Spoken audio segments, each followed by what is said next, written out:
E aquele, como é que é? Aquele conjunto de fundos do mal, agora eu esqueci como que você falou exatamente. É o, Que você vê sobre o investidor que, quando tava pagando um monte de dividendo desses fundos que eram mais arriscados, ele tava lá comprando e a cota desvalorizou mais de 50%. O que você vê desses daí? Cara, é o que eu falei no começo aqui. A gente tá comprando a estratégia de um time de gestão. Se a estratégia vai bem, você ganha dinheiro. Se a estratégia vai mal, você perde dinheiro. E esses fundos, eles são fundos que eles nasceram em um momento onde a taxa de juros estava muito baixa. Então, assim, sendo até bem honesto com todo mundo que tá acompanhando aqui, não era fácil você identificar esses riscos quando a taxa Selic estava muito baixa.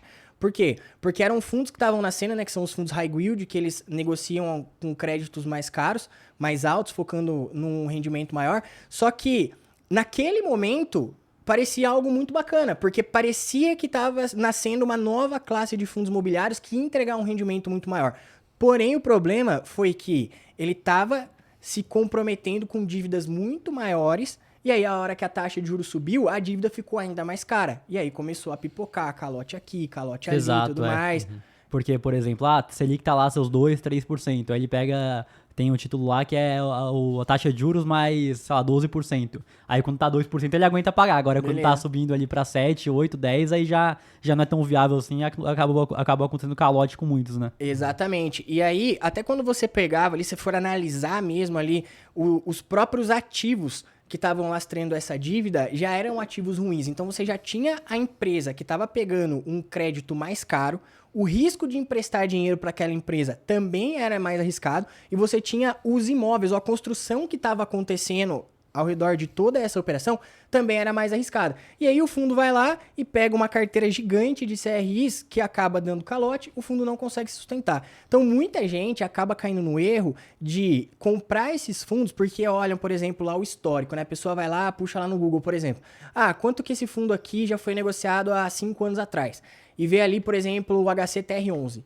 Ah, já foi negociado acima de R$ 100, hoje está custando 20. Aí a pessoa olha lá o PVP e olha lá, pô, hoje tá com PVP de 0,20, 0,30. Pô, vale a pena comprar porque tá com um desconto muito grande. Só que, por que o mercado precificou isso aí? Porque olha para a carteira de crédito e fala, cara, esse fundo não vai conseguir ter rendimento. As empresas que estão aqui não vão conseguir pagar. Ainda mais se a gente olha agora uma Selic em 14.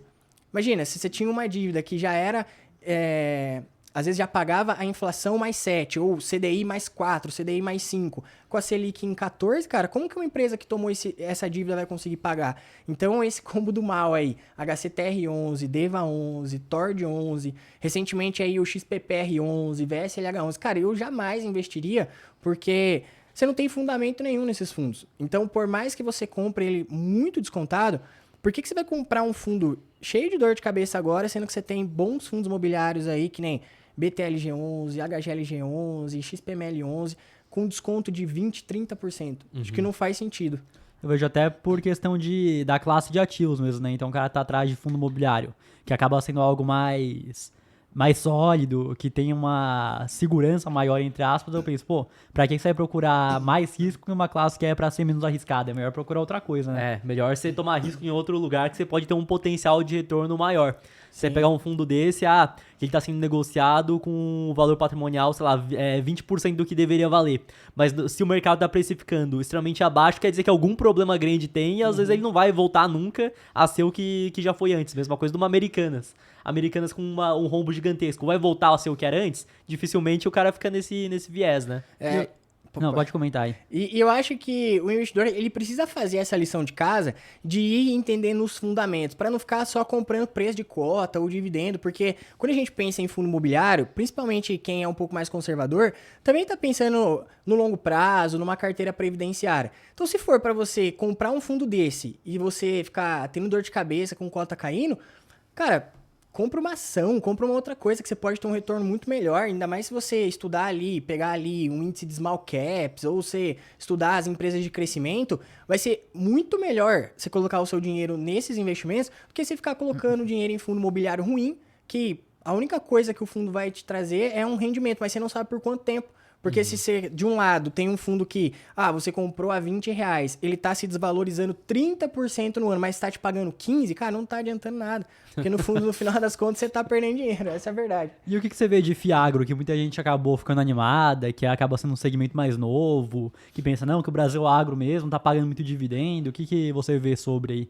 Cara, eu acho que o segmento agro é um segmento que potencializa muito o Brasil, acho que, se eu não me engano, corresponde a 30% do PIB do Brasil, mais ou menos.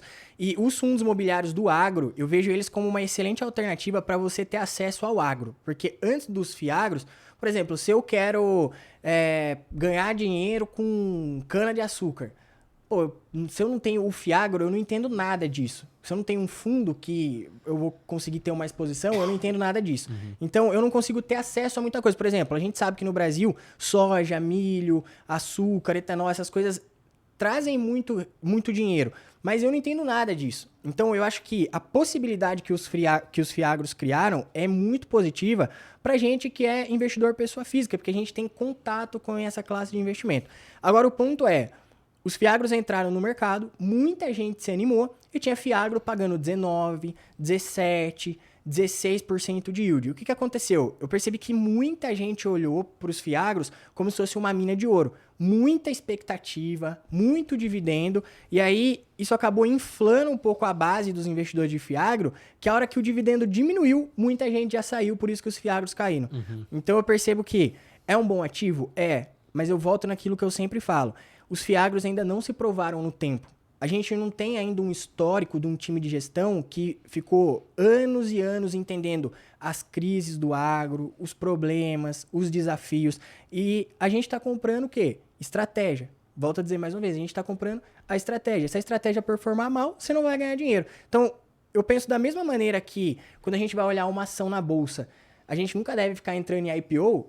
É a mesma coisa, eu olho para um fiagro. Eu acho extremamente positivo, acho uma classe de ativo muito boa, acho que ainda vai pagar bons rendimentos, mas ainda não se provaram no tempo. Então eu, por exemplo, ainda não investi em nenhum fiagro. Eu invisto no RZTR11, tem uma galera que conhece também. Não é um fiagro na questão de dívida, né? Porque o fiagro, ele atua basicamente como um fundo de papel, que ao invés de comprar o CRI, ele compra o CRA. Agora, o RZTR11, eu acho interessante a estratégia deles, porque eles investem nas fazendas. Então, eles têm 3 estratégias. Eles compram, vendem e arrendam. Então, eles fazem o giro dessas fazendas e eles conseguem ganhar dinheiro com isso. Eles podem comprar uma fazenda, melhorar e depois fazer ganho de capital. E eu acho mais interessante me expor ao agro dessa forma do que necessariamente me expor à dívida do agro.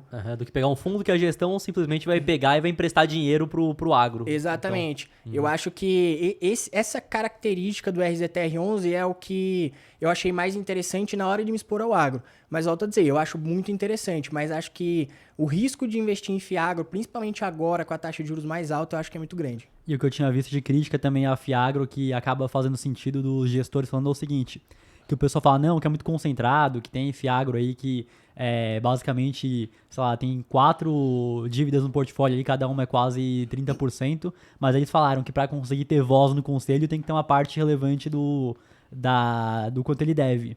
E além disso, eles comentaram o seguinte, não, que se tiver muito pouco não tem o voz ativa e os fiagros ainda são novos e tem um patrimônio pequeno, então não dá pra diversificar tanto assim. Então é melhor esperar, o mercado tá mais maduro, que eu acho que o investidor tem que ver é que não é um mercado que amadureceu ainda. Exato, e a partir do momento que tem um histórico maior, ele consegue entender qual gestora, qual estratégia conseguiu ser vencedora no longo prazo e alocar naquilo que realmente se provou mais ao longo do tempo. Sim, e comprar barato, né? Acho que esse é o ponto, porque quando a pessoa olha pro dividendo, pô, se você pega um fiagro ali pagando 17%, 16%, como alguns fiagros pagaram aí logo quando eles entraram no mercado, a hora que você vê, tem tanta gente entrando que a cota tá cara. Só que a pessoa, aí nesse momento, você vê como que o mercado às vezes é irracional, cara?